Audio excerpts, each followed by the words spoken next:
मेरे गांव में एक खटिया है जिसे लोग कितनी भी बार हटा दें, रोज सुबह वो फिर उसी नीम के पेड़ के नीचे मिलती है। उस रात अगर मैं उस रास्ते से ना जाता तो शायद मुझे भी यकीन नहीं होता कि एक खाली खटिया भी इंसान को इतना डरा सकती है। नमस्कार मेरे बहादुर साथियों, मेरा नाम है शशांक और खौफ नगर में आपका स्वागत है। तो आइए चलते हैं हमारी आज की कहानी की ओर। मेरा नाम रवि है। मैं उत्तर प्रदेश के फतेहपुर जिले के एक छोटे से गांव का रहने वाला हूँ। ये बात सन 2002 की है, जब मैं 18-19 साल का था।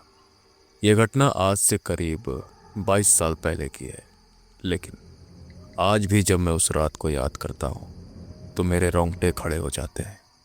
वो सन्नाटा, वो ठंडी हवा और वो चरमराहट अब भी मेरे कानों में गूंजती है। हमारे गांव के बाहर एक छोटी सी नदी बहती है और उस नदी के ही किनारे एक पुराना नीम का पेड़ है, इतना विशाल और घना कि दूर से ही पहचान में आ जाता है। और उसी पेड़ के नीचे एक पुरानी खटिया हमेशा पड़ी रहती थी। बचपन से ही मैं उसे वहीं देखता आया। उसकी लकड़ियां काली पड़ चुकी थी, रस्सियां घिसकर पतली हो गई थी, लेकिन वो टूटती नहीं थी, जैसे वो उस पेड़ का ही एक हिस्सा हो। गांव में उस खटिये को लेकर एक अजीब सी बात मशहूर थी। कई बार लोगों ने उस खटिये को वहां से हटाया, लेकिन हर सुबह वो फिर उसी नीम के नीचे मिलती थी। किसी ने जलाने की कोशिश की तो लकड़ियां गीली निकली, किसी ने नदी में बहा दिया तो अगली सुबह वो कीचड़ से सनी हुई अपनी जगह पर पड़ी मिलती थी। गांव के बुजुर्ग कहते थे कि रात में वहां कोई सोता है, लेकिन आज तक किसी ने उसे देखा नहीं कि वो कौन है। मैं बचपन में इन बातों को सिर्फ अंधविश्वास समझकर हंस देता था। मुझे लगता था लोग बच्चों को डराने के लिए ऐसी बातें गढ़ लेते हैं। मैं उस स्कूल में पढ़ता था, साइकिल वाला आधुनिक लड़का था। भूत प्रेत में मेरा यकीन कभी नहीं था, लेकिन उस एक रात के बाद मैं कभी उस रास्ते से अंधेरे में नहीं गया। उस दिन मैं अपने मामा के गांव गया हुआ था। उनके बड़े बेटे के बच्चे का नामकरण संस्कार था। खूब धूमधाम थी। ढोलक बजी, गीत गाए गए और देर रात तक भोज चलता रहा।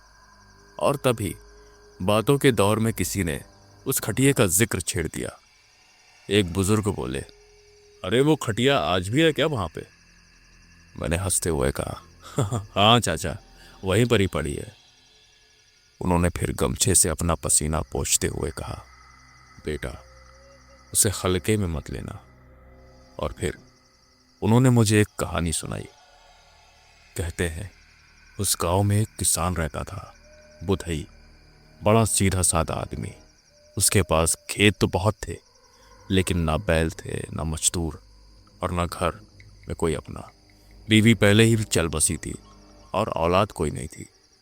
वो अकेला हर रात उसी खटिया पर नीम के पेड़ के नीचे सोता था और खेतों की रखवाली करता था। गर्मी हो, सर्दी हो या बारिश, वो खटिया ही उसकी दुनिया थी। पर एक रात बुधई कहीं गायब हो गया। सुबह जब लोग आए तो खटिया वही थी, उसके चप्पल वही थे, कंबल वही थी, लेकिन बुधई नहीं था। एक दिन बीता, 2 दिन बीते, वो नहीं लौटा। नदी में ढूंढा, जंगल में ढूंढा, पुलिस को बताया, पर कोई सुराग नहीं, जैसे धरती ने निगल लिया उसे। उसके बाद से वो खटिया अजीब हो गई। जो भी उसे हटाता, अगली सुबह वो वापस उस अपनी जगह पर होती। जो भी रात में उस जगह के पास गया, उसे दूर से किसी की परछाई उस खटिये पर लेटी दिखाई दी, जैसे बुधई अब भी उस पर सो रहा हो। बुजुर्ग की यह बात सुनकर मैंने मन ही मन कहा, पुरानी कहानी है बस। लेकिन तभी घड़ी पर मेरी नजर पड़ी। रात के 10 बज चुके थे। मुझे घर भी लौटना था। रात के 10:30 बजे मैं निकला वहां से। सर्दियां थी। आसमान पर घने बादल, न चांद न तारे, चारों तरफ घना अंधेरा और काटती हुई ठंडी हवा। गांव की सड़कें सूनी पड़ी थी। हर कोई रजाई में दुबका हुआ था। रास्ता वही था जो नदी के किनारे से होकर जाता था। उस रास्ते से रात में जाने से मुझे वैसे भी थोड़ा डर लगता था, और उस दिन वो कहानी भी ताज़ा थी। लेकिन दूसरे रास्ते से जाने में 1 घंटा और लगता। मैंने सोचा क्या ही होगा, जल्दी से निकल लूंगा। मेरी एटलस साइकिल की लालटेन बस 2-4 कदम आगे तक ही रोशनी देती थी। चेन की आवाज़, पेंडल की आवाज़, सब कुछ उस सन्नाटे में बहुत साफ सुनाई दे रहा था। कभी कभी दूर से कुत्ते भौंकते और फिर एकदम चुप हो जाते, जैसे उन्हें भी किसी ने रोक दिया हो।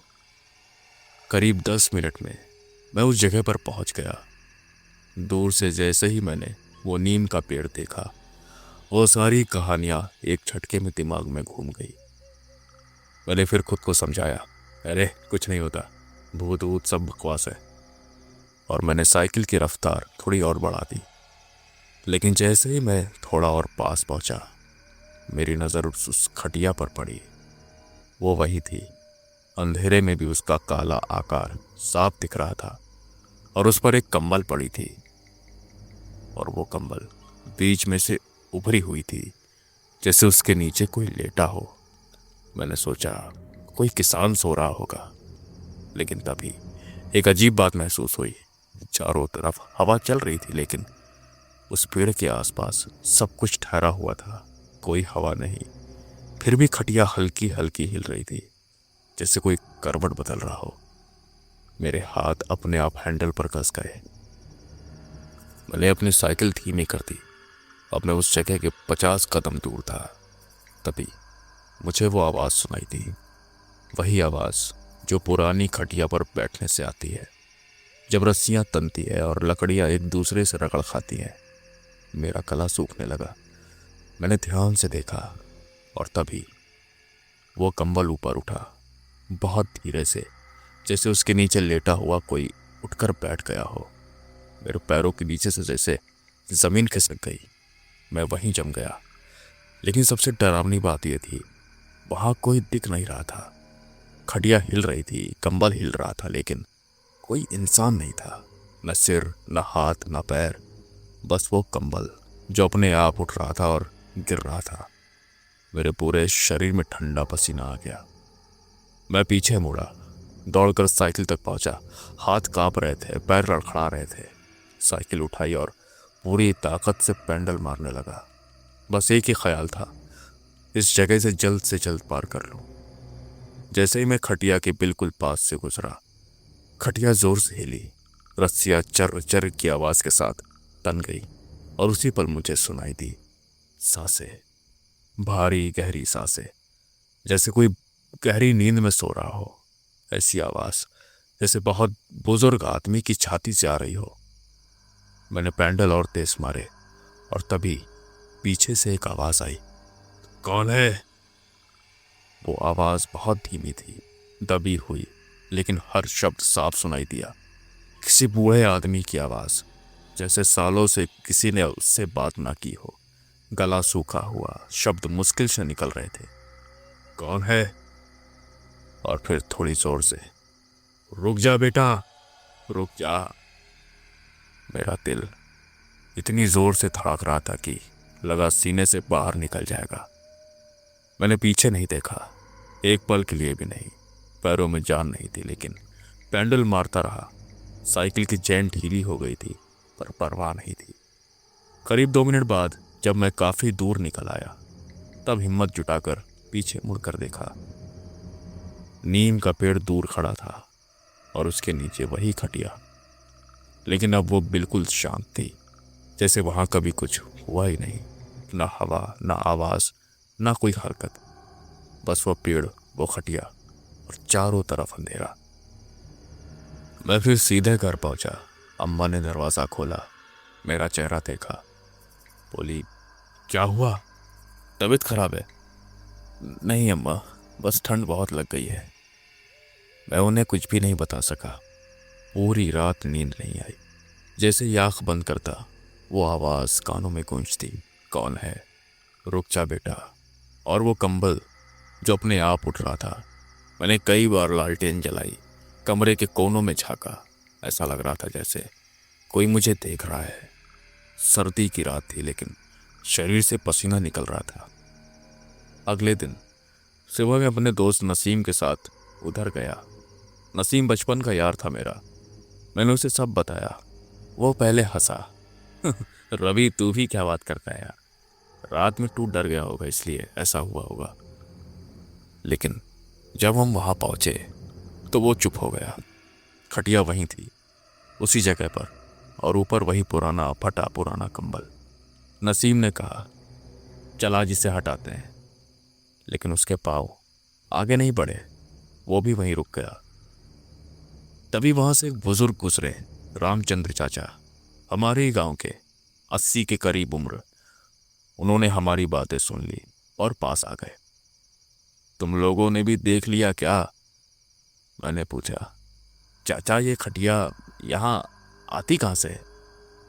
उन्होंने गहरी सांस ली और उस नीम के पेड़ की तरफ देखा। उनकी आंखों में दूर की यादें थी। बेटा, बहुत साल पहले यहाँ एक किसान रहता था, बुधई। वो रात में खेत की रखवाली करता था। अकेला आदमी था, न बीवी न बच्चे, ना कोई अपना। इसी खटिया पर सोता था, सालों सोता रहा। खटिया ही उसकी दुनिया थी। एक रात वो कहीं गायब हो गया। सुबह लोग आए तो खटिया यही थी, उसका कंबल भी यही था, चप्पल भी यही थी, लेकिन बुधई कहीं नहीं दिखा। हमने बहुत ढूंढा, नदी में, जंगल में, आसपास के गांव में, पुलिस को भी बताया, लेकिन वो आज तक कभी नहीं मिला, जैसे धरती में समा गया हो। उसके बाद कई बार लोगों ने खटिया हटाई, नदी में फेंकी, जलाने ले गए, तोड़ भी दी। एक आदमी ने लकड़ियां उठाकर चूल्हे में झोंक दी, लेकिन अगली सुबह ये खटिया फिर इसी नीम के पेड़ के नीचे मिलती थी, पूरी की पूरी, जैसे कभी कुछ हुआ ही नहीं। नसीम का चेहरा पीला पड़ गया था। मैंने धीरे से पूछा, तो उस पर सोता कौन है? चाचा ने मेरी तरफ देखा और बोले, बुधई। बेटा, बुधई की आत्मा आज भी यहां है। वो आदमी जिंदगी भर अकेला रहा, खटिया ही उसकी साथी थी। मरने के बाद भी वो उसे छोड़ नहीं सका। रात में आता है, अपनी खटिया पर लेटता है, करवटें बदलता है और सुबह होने से पहले गायब हो जाता है। नसीम फुसफुसाया, तो वो सच में है चाचा? चाचा बोले, हाँ बेटा, कई रात मैंने खुद उसकी खटिया की चरमराहट सुनी है। कभी कभी उसके रोने की आवाज भी आती है। वो रोता है क्योंकि उसे कोई याद नहीं करता। उसके खेत अब दूसरों के पास हैं, उसका घर गिर गया है, लेकिन वो खटिया अब भी उसका इंतजार करती है। उस दिन के बाद से मैंने कसम खा ली, उस रास्ते से रात में कभी नहीं जाऊंगा। सालों बीत गए, मैं बड़ा हुआ, शहर चला गया, नौकरी करने लगा, लेकिन जब भी गांव आता उस रास्ते से दिन में ही जाता। सन 2010 में एक बार गांव गया तो पता चला सरकार ने नया पुल बनवा दिया है। पुराना रास्ता बंद हो गया था। मैंने सोचा शायद अब वो खटिया भी नहीं होगी। समय के साथ सब बदल गया होगा। एक दिन दोपहर को उधर से निकला मैं। नीम का पेड़ आज भी वही था, उतना ही विशाल, उतना ही घना, और उसके नीचे वही पुरानी खटिया, अब और भी पुरानी हो गई थी। लकड़ियां और काली पड़ गई थी, रस्सियां लगभग खत्म हो चुकी थी, लेकिन वो भी आज भी वही थी। एक छोटा लड़का पास से गुजरा और बोला, चाचा, उस खटिया के पास मत जाइए, रात में उस पर कोई सोता है, लोग कहते हैं वो भूत है। मैं मुस्कुराया, लेकिन उस मुस्कान के पीछे कुछ और था। कितने साल बीत गए, लेकिन कहानी वही है। नई पीढ़ी भी सुन रही है जो हम सुनते थे। बुधई की आत्मा आज भी उस खटिया पर सोती है, सालों से अकेले। मैंने आखिरी बार उस खटिया की तरफ देखा और वहां से चल दिया, पीछे मुड़कर नहीं देखा। तो दोस्तों, आज की कहानी में बस इतना ही। अगर आपको ये कहानी पसंद आई हो तो इस वीडियो को लाइक और चैनल को सब्सक्राइब जरूर करें, और आपकी राय कमेंट में हमें ज़रूर दें। तो मिलते हैं आपसे अगली कहानी में। तब तक अपना ख्याल रखें और सुरक्षित रहें। नमस्कार।